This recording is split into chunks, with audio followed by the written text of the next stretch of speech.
আসসালামু আলাইকুম, welcome back to school of English by Mushfika.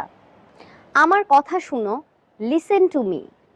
Listen to me এই কথাটি আমরা কতভাবে প্রফেশনালি বলতে পারি?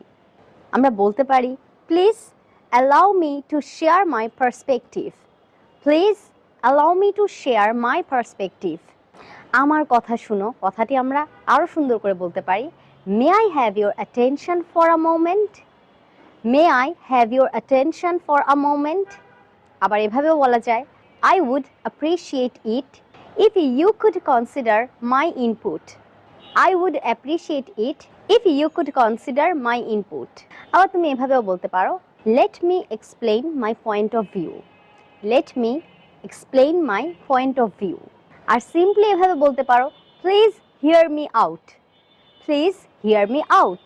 তোমাদের কাছে কোন সেন্টেন্সটি সবচেয়ে ভালো লেগেছে? কমেন্ট করে জানাও। Thanks for watching.